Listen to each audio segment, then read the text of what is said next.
Please stand for the pledge. I pledge allegiance to the flag of the United States of America and to the republic for which it stands, one nation, under God, indivisible, with liberty and justice for all. Good morning, Tigers. I am Kim. And I'm Katie. Today is Wednesday, December 7th.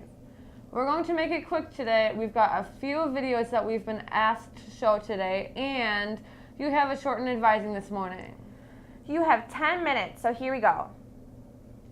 The Student Senate will not be meeting today. You will be meeting Thursday. Hear that, Senators? The meeting is tomorrow, not today. And if you're in FCCLA, pay attention. There will be a December FCCLA meeting in Mrs. Halverson's room on Friday during Focus. That's Friday, Focus, FCCLA.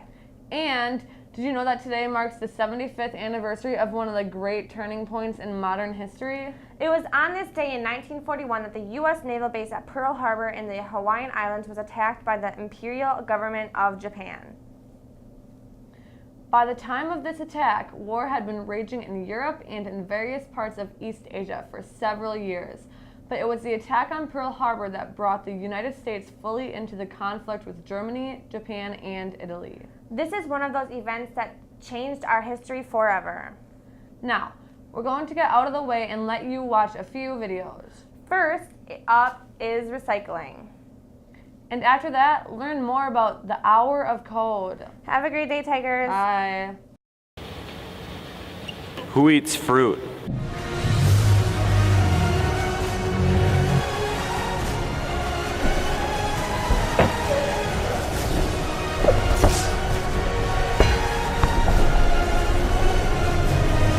Don't you know it can be recycled?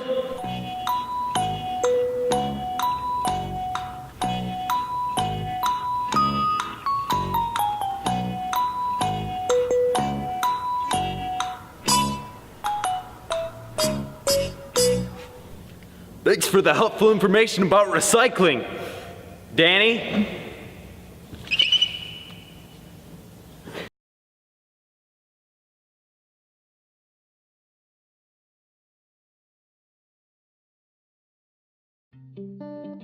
I was 13 when I first got access to a computer. My parents bought me a Macintosh in 1984 when I was 8 years old. I was in 6th grade. I learned to code in college. Freshman year, first semester, intro to computer science. I wrote a program to play tic-tac-toe. I think it was pretty humble beginnings. I think the first program I wrote asked things like, what's your favorite color?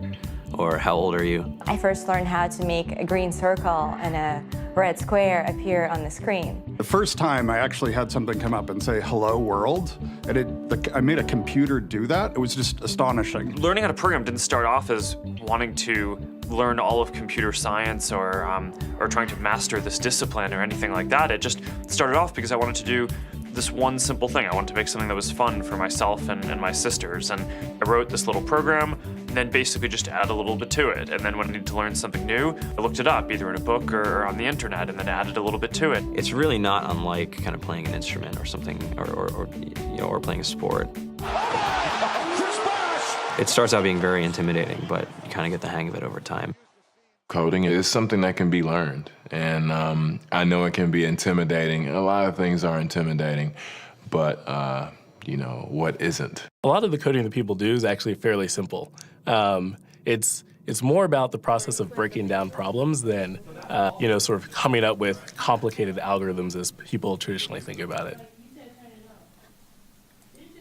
You don't have to be a genius to know how to code. You need to be determined. Addition, subtraction, that's about it. You should probably know your multiplication tables.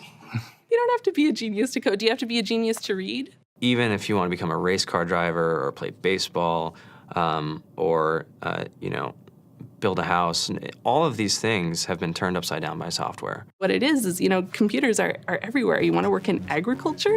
Do you want to work in entertainment? Do you want to work in manufacturing? It's just all over.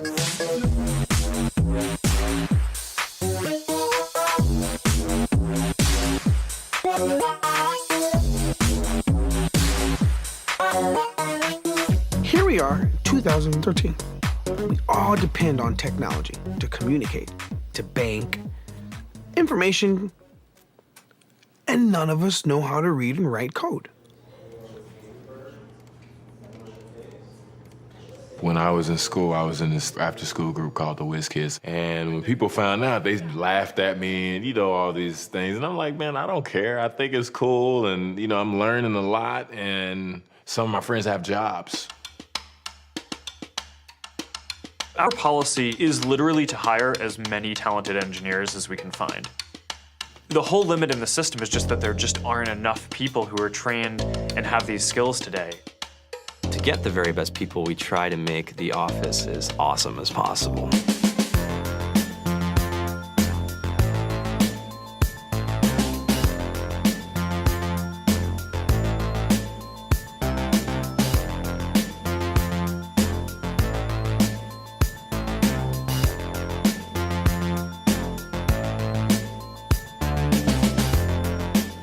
We have a fantastic chef, Free food, breakfast, lunch, and dinner.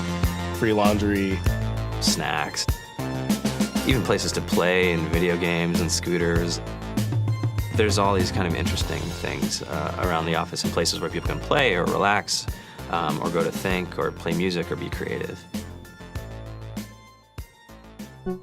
Whether you're trying to make a lot of money or whether you just want to change the world, computer programming is an incredibly empowering skill to learn. I think if someone had told me that software is really about humanity, that it's really about helping people by using computer technology, it would have changed my outlook a lot earlier. To be able to actually come up with an idea and then see it in your hands and then be able to press a button and have it be in millions of people's hands. I think we're the first generation in the world that's really ever had that kind of experience. Just to think that you can start something in your college dorm room and you can have a set of people who haven't built a big company before come together and build something that 1 billion people use as part of their daily lives is just crazy to think about, right? It's humbling and it's amazing. The programmers of tomorrow are the wizards of the future. You're going to look like you have magic powers compared to everybody else. I think it's amazing. I think it's the closest thing we have to a superpower. Great coders are today's rock stars. That's it.